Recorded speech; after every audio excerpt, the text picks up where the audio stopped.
नमस्कार, प्रभात टीवी में आप सबका स्वागत है। मैं हूं रमेश भगत। भिलाई नगर निगम के 4 जोनों के अध्यक्ष पद के लिए हुआ चुनाव। सभी 5 जोनों में कांग्रेस के अध्यक्ष हुए निर्वाचित। भिलाई निगम के जोन 1 को छोड़कर बुधवार को सभी 4 जोनों में जोन अध्यक्ष का चुनाव हुआ। जोन 1 क्षेत्र से स्वयं भिलाई नगर निगम के सभापति गिरिवर बंटी साहू आते हैं, इसलिए जोन 1 में चुनाव नहीं कराया गया क्योंकि उस जोन का सभापति पदेन अध्यक्ष होते हैं। निकाय चुनाव में कांग्रेस की ऐतिहासिक जीत के बाद अब सभी जोनों में कांग्रेस के जोन अध्यक्ष निर्वाचित हुए हैं। यह पहली दफा है कि किसी निगम में एक पार्टी के जोन अध्यक्ष बना है। भाजपा से कांग्रेस में शामिल हुए रामानंद मौर्य जोन 2 अध्यक्ष बने।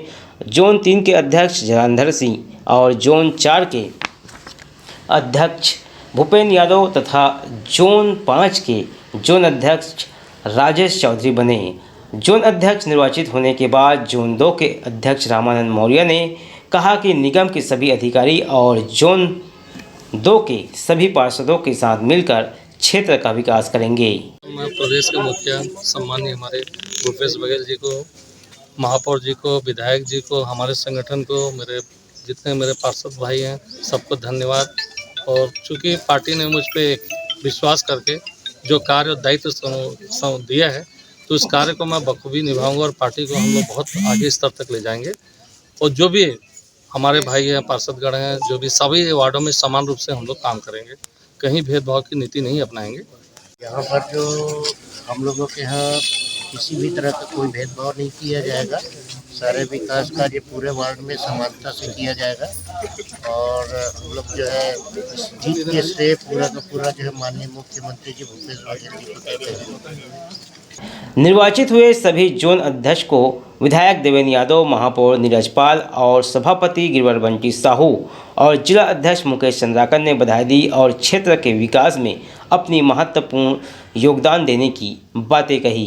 प्रभात टीवी के लिए योगेश वर्मा की रिपोर्ट। प्रत्येक वर्ष की तरह इस वर्ष भी युवाओं के प्रेरणा स्रोत स्वामी विवेकानंद की जयंती राष्ट्रीय युवा दिवस के रूप में भाजपा कार्यालय दुर्ग में मनाई गई। युवाओं के प्रेरणा स्रोत युग पुरुष स्वामी विवेकानंद जी की जयंती राष्ट्रीय युवा दिवस के अवसर पर प्रधानमंत्री नरेंद्र मोदी के द्वारा युवा महोत्सव 2022 के उद्घाटन व संबोधन एवं भाजयुमो राष्ट्रीय अध्यक्ष तेजस्वी सूर्या के द्वारा वर्चुअल तरीके से मनाई गई। कार्यक्रम के संबोधन को जिला भाजयुमो दुर्ग के द्वारा बीजेपी कार्यालय पर वीडियो कॉन्फ्रेंसिंग सर्वप्रथम स्वामी विवेकानंद जी के तैलचित्र पर माल्यार्पण कर उन्हें पुष्पांजलि अर्पित की गई और मौजूद युवाओं ने स्वामी विवेकानंद जी के बताए मार्ग पर चलने का संकल्प लिया। इस अवसर पर भाजपा जिला महामंत्री ललित चंद्राकर, वरिष्ठ नेता राजेश ताम्राकर, जिला उपाध्यक्ष कांतिलाल जैन, जिला मीडिया प्रभारी के.एस. चौहान, भाजयुमो जिला अध्यक्ष नितेश साहू, जिला महामंत्री गौरव शर्मा सहित बड़ी संख्या में युवा उपस्थित रहे। कार्यक्रम को लेकर भाजपा जिला मीडिया प्रभारी के.एस. चौहान ने विस्तृत जानकारियां दी। स्वामी विवेकानंद जी की जन्म जयंती है।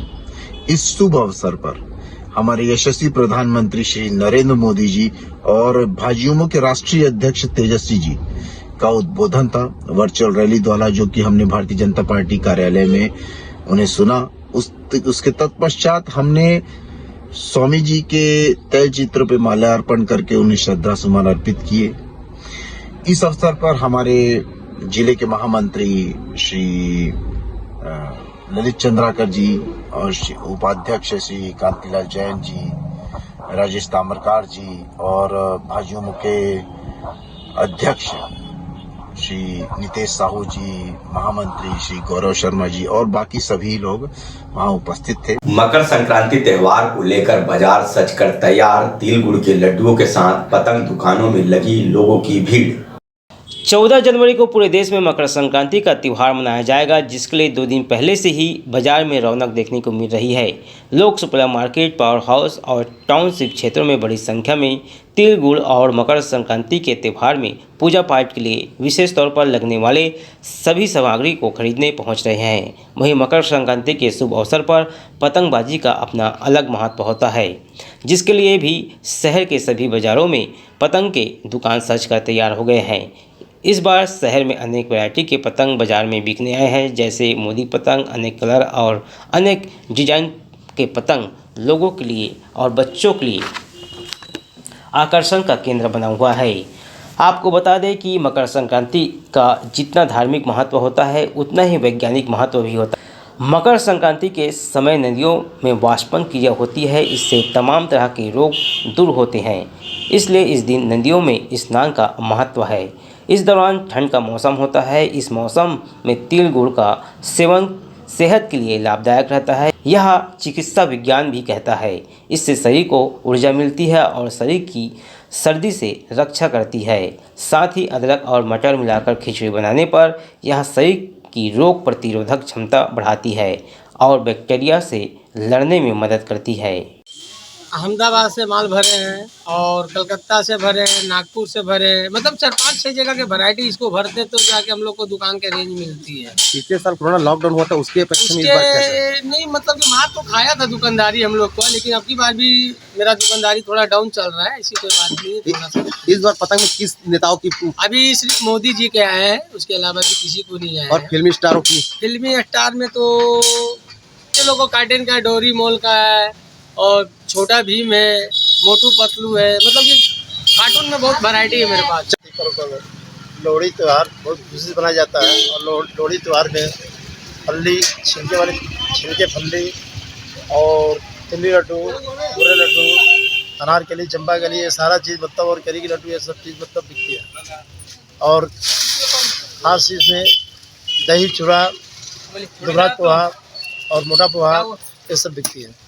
मकर संक्रांति के शुभ अवसर पर दान जप तप का बड़ा महत्व होता है। प्रभात टीवी के लिए योगेश वर्मा की रिपोर्ट। बीएम शाह हॉस्पिटल द्वारा संचालित गिदोड़ी देवी मेमोरियल चैरिटेबल हॉस्पिटल एवं रिसर्च सेंटर जनरल सर्जरी, हड्डी रोग, जनरल मेडिसिन, प्रसूति एवं स्त्री रोग शहर के जाने माने डॉक्टरों द्वारा इलाज की सुविधा। हॉस्पिटल में सर्व सुविधा युक्त ऑपरेशन थिएटर, दवाई की दुकान, प्राइवेट रूम सहित अनेकों सुविधाएं। आयुष्मान कार्ड के तहत इलाज की विशेष सुविधा। पता G road, new Khursipar, Bhilai. Phone number 0788405101, mobile number 8821030555। तांबा, पीतल, कांसा, aluminium, stainless steel, cooker, mixie सभी प्रकार के बर्तनों के चिल्लर एवं थोक विक्रेता। यहाँ पर कुकर, मिक्सी, गैस चूल्हा बनाए जाते हैं। अनुराग मेटल शॉप नंबर 10, नेहरू भवन road, Supela, Bhilai. Mobile number 9827187008।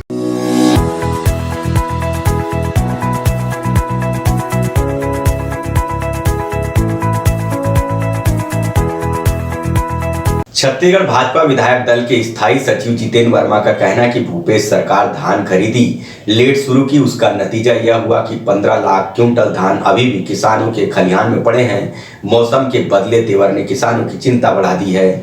बेमौसम बारिश और 1 महीने लेट से हुई धान खरीदी से किसान परेशान है। नतीजा यह है कि जिले में किसानों के खलिहानों में अभी भी 15 लाख क्विंटल धान पड़े हुए हैं, जिन्हें किसान नहीं बेच पाए हैं। बेमौसम बारिश से अंकुरित होने लगे हैं, जिससे किसानों के माथे पर चिंता की लकीरें स्पष्ट दिख रही है। शासकीय संग्रहण एवं उपार्जन केंद्रों में भी 22 लाख क्विंटल धान खुले आसमान के नीचे रखी हुई है। जितेंद्र वर्मा ने भूपेश बघेल सरकार पर आक्रोश जताते हुए कहा कि पिछले सप्ताह हुई बारिश से हुए नुकसान की सर्वे रिपोर्ट अब तक नहीं आई है, जिससे बारिश से फसलों को भारी नुकसान पहुंचा था। फसलों को हुई क्षति का आंकलन के लिए सर्वे करने के लिए निर्देश दिए गए हैं। विडंबना यहाँ है कि अब तक फसलों को हुए नुकसान की रिपोर्ट प्राप्त नहीं हुई है। वहीं दूसरी तरफ अब पुनः बारिश की स्थिति बन रही है, जिसे लेकर किसान बेहद चिंतित है। वर्मा ने कहा कि पिछले बार हुई बारिश में उपार्जन केंद्रों के अलावा किसानों के खलिहानों में रखे धान सहित उनके द्वारा रबी फसल के लिए डाले गए बीज को भी भारी नुकसान हुआ था।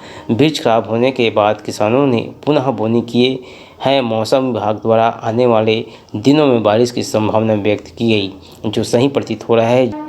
जिले में पिछले 2 दिनों से आसमान में बादल छाए हुए हैं। पुनः बारिश होने पर किसानों द्वारा बोए गए बीज को क्षति पहुंचाने की पूरी संभावना है। वहीं इससे फिर धान खरीदी प्रभावित होने की संभावना बढ़ गई है। वर्मा ने आगे कहा कि पिछली बार बारिश होने के कारण कई उपार्जन केंद्रों में लगभग सप्ताह भर धान खरीदी प्रभावित रहा। इससे प्रभावित किसान उपार्जन केंद्रों के माध्यम से समर्थन मूल्य पर अपना धान बेचने की बाट जोह रहे हैं, जो भी अभी भी दुविधा की स्थिति में है। वर्मा ने आगे कहा कि किसानों की दुर्गति के लिए भूपेश सरकार के नेतृत्व वाली कांग्रेस सरकार है, जो अपने तुल्लगी फरमान के लिए फेमस है।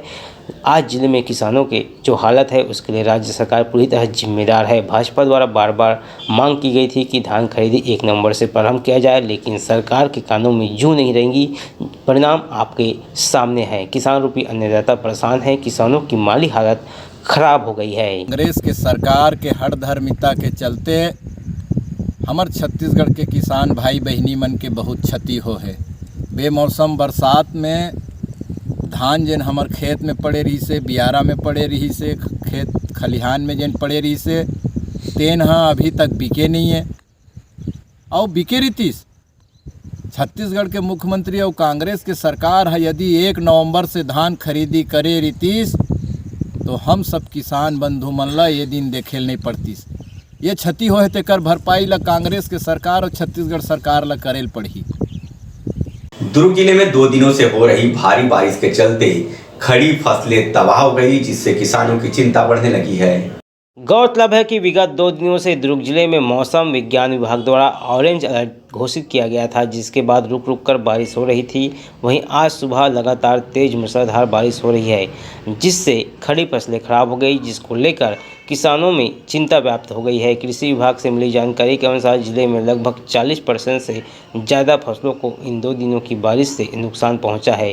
जिला प्रशासन द्वारा अभी सर्वे कराकर बारिश से खराब हुई फसलों के मुआवजे के लिए सर्वे कराए जाने की बातें कही गई, ताकि उनका मुआवजा उनको दिए लाया जा सके। किसान नेता राजकुमार गुप्ता ने कहा कि अब तक जिले में लगभग आधे से ज़्यादा किसानों की फसल बर्बाद हो गई है। दिसंबर महीने में असामयिक वर्षा हो रही से, ओला भी गिरे रही से, ओकर से किसान मन रबी के जो फसल है चना, गेहूँ, लाख, लाखड़ी इत्यादि, एकर अलावा जानकी के फसल सब्जी के जो है और धान के फसल जो खेत में खड़े रही से और भारी क्षति पहुँचे रही से, अभी पिछले 2 दिन से जो अभी बारिश के स्थिति बने हुए है, एकर से जो किसान मन के बचे हुए फसल थोड़ा बहुत दिसंबर के मौसम के मार से बचे हुए फसल जो है अभी ये 2 दिन के बारिश में वो भी खराब हो गए हैं। मुख्य रूप से रबी के जो फसल है छत्तीसगढ़ में परंपरागत रूप से गेहूँ, चना, लाख, लाखड़ी वगैरह बोए जाते। एक अलावा उद्यानिकी के फसल है, खासतौर पर टमाटर और अन्य गोभी वगैरह अन्य सब्जी, इनमें कीट प्रयोग कीट मन के काफ़ी प्रकोप हो के संभावना है। और हमार आकलन ये है कि अभी हमार क्षेत्र में लगभग 40 से 50% रबी और उद्यानिकी फसल क्षति हो चुके हैं।